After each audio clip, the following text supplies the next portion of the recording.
घड़ी गई थोड़ी रही या में पल पल जाए, एक पलक के कारणे यूं ना कलंक लगाए। है family, welcome back to your channel women diary and this is Seema. तो फ्रेंड्स, आ चुकी हूँ मैं आप लोग के साथ एक अलग कह सकते हैं, हाँ, एक अलग टाइप का जो है वो वीडियो शेयर करने के लिए। फ्रेंड्स, ये जो है वो दिवाली के दिन की ही जो है वो वीडियो है। मेरा ऐसा कुछ आज के दिन का वीडियो ना अपलोड करने की इच्छा नहीं थी, क्योंकि आज इतनी कुछ पढ़ाई नहीं हो पाई थी। बट फिर भी जैसा कि मैं आपको बोलती हूँ कि जिस दिन मुझे ऑलरेडी पता रहता है कि पढ़ाई नहीं होने वाली है, उस दिन मैं अपना एक जो है मॉर्निंग स्लॉट या नाइट स्लॉट फिक्स रखती हूँ। तो ये देखिए, सुबह में मैं कुछ जल्दी उठ गई थी, 3:30 के लगभग, एंड मैं पढ़ने बैठ चुकी थी। और यहाँ पे जो है सबसे पहले, क्योंकि मैं इतने दिन से मैथ्स कर रही थी, तो मुझे अपने साइंस में भी थोड़ा सा फोकस करना था। और मैंने साइंस में सबसे पहले बायोलॉजी उठाया, और जिसको मैं वन लाइनर जो है एनसीईआरटी सार संग्रह वहाँ से कर रही हूँ, क्योंकि ऑलरेडी मैंने 9 तक की साइंस की बुक कंप्लीट कर ली है, मुझे 10th की अभी करनी है। बट फिर मैंने सोचा कि उससे पहले मैं थोड़ा सा वन लाइनर वाली ये वाली बुक कर लूँ, क्योंकि ये मैंने जब परचेज़ किया था उसके बाद से मैंने इसमें साइंस जो है वो नहीं पढ़ा है। ओके फ्रेंड्स, तो ये तो हुई ये मेरी बात। और ना आज का ये जो वीडियो अपलोड करने का ना मेरा सबसे मेन मोटिव क्या है ना, कि मैंने ना एक दोहा कहीं से सुना, और वो ना मुझे इतना ज़्यादा मोटिवेशनल कहते हैं ना मोटिवेटिंग लगा, कि मुझे लगा कि नहीं यार, ये चीज़ तो मुझे आपके साथ शेयर करनी ही है। और वो दोहा जो संस्कृत में है, वो मैंने आपसे स्टार्टिंग में वही शेयर किया था। एंड आई नो कि आपको नहीं समझ में आया होगा। ऑफकोर्स फर्स्ट टाइम में मुझे भी नहीं समझ में आया था, बट टेंशन बिल्कुल नहीं लेना है, बिकॉज मैं आपको ना उसका मतलब भी समझाऊंगी, और अपनी लाइफ में उसको किस तरीके से आपको अडेप्ट करना है वो भी समझाने की पूरी से पूरी कोशिश करूंगी।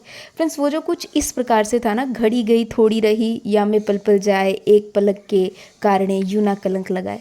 इसका मतलब ये ना फ्रेंड्स, पहले तो इसका नॉर्मल सा मतलब आपको बता देती हूँ, देन आप उसको अपनी लाइफ से कनेक्ट करिएगा।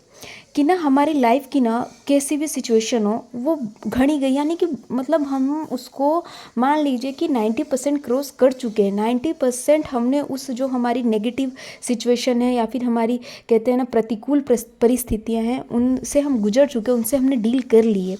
और अब ये जो पल पल जा रहा है ना, इसका मतलब है कि इस पल पल में वो जो नेगेटिविटी है, वो जो आपकी हार्ड सिचुएशन है, ख़राब सिचुएशन है, जो भी आप हैं, वो प्रतिकूल सिचुएशन वो धीरे धीरे और कट ही रहा है। अगर वो 90% बीत चुका है, और अब जैसे हम बात भी कर रहे हैं, ये पल पल जा रहा है, तो वो 90 से 91, 92, 92.5, मतलब वो धीरे धीरे कट रहा है। समझ रहे हैं आप। और एक पलक के कारण ने यूं ना कलंक लगाए, इसका मतलब ये वाला जो है ना, बहुत बहुत ही जो है मतलब अगर आप समझ लें अपनी लाइफ में, इसका अडेप्ट कर लेना, तो बहुत कहीं ना कहीं आपको एक पॉजिटिव व्यू देकर ही जाएगा।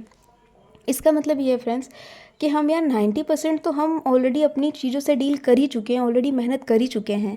और जो ये टाइम जा रहा है, तो धीरे धीरे वो जो है वो बढ़ ही रहा है, इंक्रीज़ ही हो रहा है। बट लास्ट में, क्योंकि हमें ऑफकोर्स हमें नहीं पता होता है कि ये जो हमारा है वो कितना लॉन्ग चलने वाला है, तो लास्ट में शायद थोड़ा सा और हम मेहनत कर लेते हैं। 90% हम कर चुके, 10% ही तो हमें और करना था यार।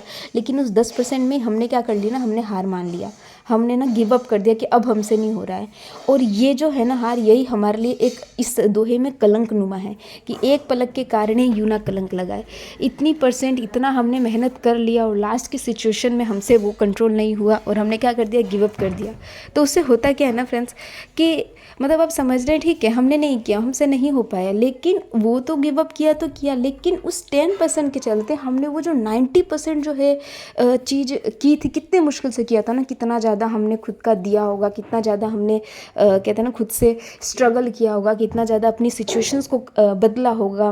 कई बार अपनी नींद सेक्रीफाइस की होगी, कई बार अपने इन्जॉयमेंट जहाँ पे हम इन्जॉय कर सकते थे, हमने वहाँ सेक्रीफाइस किया, एंड देन हम उस सिचुएशन तक पहुँचे। और क्योंकि हमें बस लास्ट में अब एक पुश जो कहते हैं ना, मैं हर बार अपनी वीडियोस में यूज़ करती हूँ ये word, which is very very important है ना, कि हमें एक पुश चाहिए था, और वो पुश हम नहीं दे पाए, और उसकी वजह से हमारा स्टार्टिंग से लेकर अभी तक का पूरा जो भी मेहनत था ना, उसका कोई भी रिजल्ट नहीं निकलने वाला है। समझ रहे हैं फ्रेंड्स आप। क्योंकि ना लोग बाग एट द लास्ट कोई भी अपना स्ट्रगल नहीं देखता है, हमारी कोई भी हमारा सक्सेस ही देखेगा। आपको पता है ये चीज़ ना, जब मैं बच्चों को ट्यूशन्स पढ़ाती थी ना, मैं तब भी बोलती थी। नॉर्मली आपको पता है 10th 11th ऐसे बच्चे आते थे, तो मैं मोस्टली 10th के बच्चों को, क्योंकि बोर्ड के एग्ज़ाम में उनको बहुत ही ज़्यादा कहते ना भी टेंशन होता था, मैं उनको यही चीज़ कहती थी कि अगर फ्रेंड्स आपको ना आज ही, अगर आप ठीक है, मैं मानती हूँ आज आपको डेंगू है, मतलब कोई भी चीज़ है, कोई आप बहुत आपकी तबीयत ख़राब है, सर्दी जुकाम है, उसकी वजह से आप एग्ज़ाम में अच्छा परफॉर्म नहीं कर पाए, और जो रिजल्ट आ रहा है ना, तो मान लो कि आपने 1 महीने तक एक्सक्यूज़ दिया, मुझे एक्सक्यूज़ दोगे, उस टाइम अपने पेरेंट्स को एक्सक्यूज़ दे दोगे कि हाँ मेरी तबीयत ठीक नहीं थी, पर ये एक्सक्यूज़ ना 10 साल बाद जब आप किसी को अपना सर्टिफिकेट दिखाओगे, या फिर 5-6 साल बाद जब अपना सर्टिफिकेट आपका कोई देखेगा, या फिर हमारे बच्चे ही देखेंगे, उनके सामने ये एक्सक्यूज़ जो है वो वर्कआउट नहीं करने वाला है कि भाई उस टाइम मेरी तबीयत ख़राब थी इसलिए जो है मेरा नहीं आ पाया। इससे मतलब क्या है ना कि एट द लास्ट सब के सब हमारा जो है ना रिजल्ट देखते, सक्सेस देखते, हमारी जो स्ट्रगल कोई नहीं देखता है। तो जस्ट बिकॉज कि हम लास्ट के वो कुछ पल और स्ट्रगल नहीं कर सकते, इसलिए हमारा स्टार्टिंग से लेकर अभी तक का सर्कल्स कह रही हूँ, सॉरी आई मीन जो है स्ट्रगल, वो पूरा का पूरा वेस्ट हो जाता है। सो फ्रेंड्स, बस आज का वीडियो इसीलिए था कि मैं आपको थोड़ा सा मोटिवेट कर सकूं कि आपने जितनी भी मेहनत कर ली है, आप हाउसवाइफ हैं या फिर कोई भी हैं, आप वर्किंग वूमेन हैं या फिर मैन ऑल्सो, आप बस ये सोचिए कि मैंने अपने लाइफ का एक बहुत बड़ा पार्ट स्ट्रगल कर लिया है और अब बस छोटा सा पार्ट बाकी है, तो उसमें गिव अप नहीं करना है, भले कुछ भी हो, एट द लास्ट हमें सक्सेस लेके ही रहना है। So be motivated friends. Okay, that's all for today friends. और ये देखिए दिवाली की कुछ जो फ़ोटोज़ है मैं आपके साथ जो है शेयर कर रही हूँ, और आई थिंक आप सब ने भी अपनी दिवाली बहुत अच्छे से मनाई होगी। और अब दिवाली ख़त्म हो गए, तो just back to your study or back to your routine, and all the best for your journey friends.